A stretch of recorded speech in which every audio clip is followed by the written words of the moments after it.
So if the recipe that I've started to put together, because you do want quite a large amount of onions and pepper, it's basically 100 grams of each that I'm using. And I'm using the sweeter pepper. Still only 6 grams of carbs, 6.5 per 100 grams. I'm only using 100 grams across 4 portions.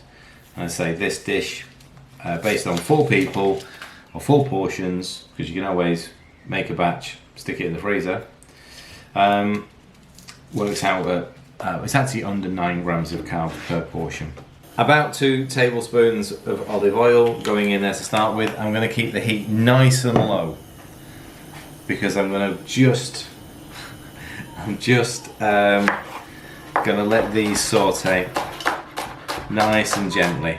It's just warm.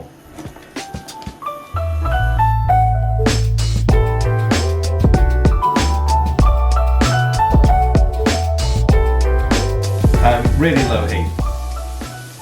The last thing that's going to go in with the peppers, the onions and the garlic is a big chunk of chorizo sausage. Right, so 60 grams of chorizo. What you do is softening So the I'm just softening everything up, and obviously the chorizo in that heat now is going to start, because obviously there's a lot of oil in the chorizo as well, so that's going to start to seep out. So the oil is obviously a dark olive oil, but it's going to start to turn a bit more pinky as it starts to seep out. You can buy this without skin on, obviously. I mean, you can get it frozen, and I would normally buy the frozen bags of haddock fillet or cod fillets, and that was my intention to use that today, but obviously I didn't have time to defrost it, so I had a look in the fresh fish counter section, and that's where I found this being reduced. Now my knife isn't the sharpest, but it will still do this. Start from the tail end, and once you've got the knife in under the meat, just hold the tail and very gently, just aim the knife downwards. You can sort of see my knife's at 45 degrees, and it will just, you don't need to, there's no pressure. There's barely any pressure going on between my knife and the skin. And there you go. It's as easy as that to skin those fillets. So I'm just cutting it into sort of little chunks. Nothing too small. You don't want it to make, because this is going to take, once it sits on the rice, it's going to take less than 8 minutes to cook.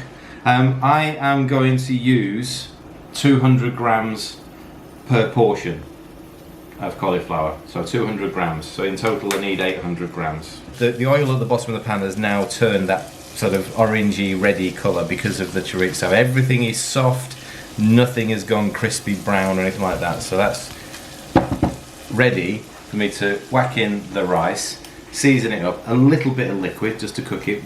Because we're not cooking rice, we don't need to submerge it under water or under stock. We just need to moisten it so it doesn't burn and it does soften up first. Then we're going to sit the fish on it and done.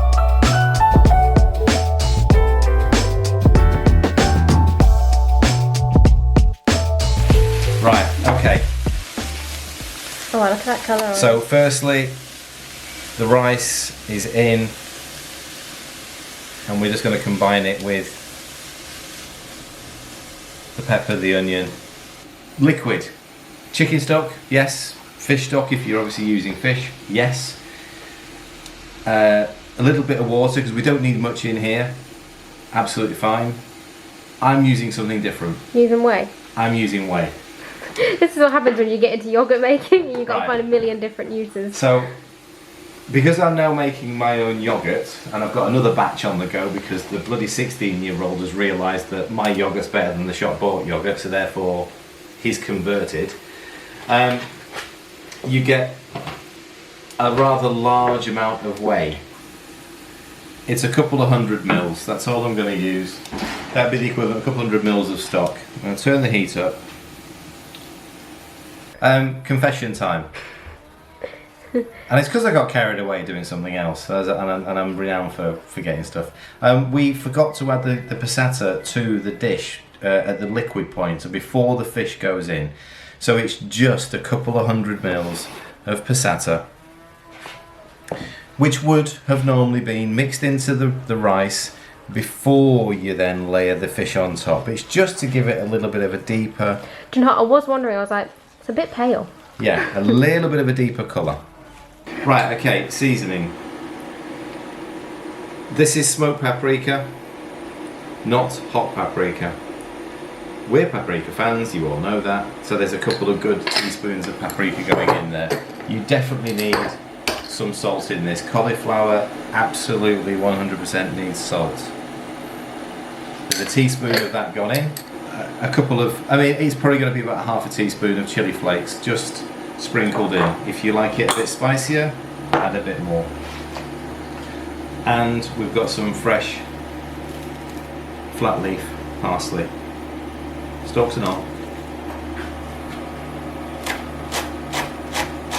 That's going in. Doesn't have to be finely chopped. Right.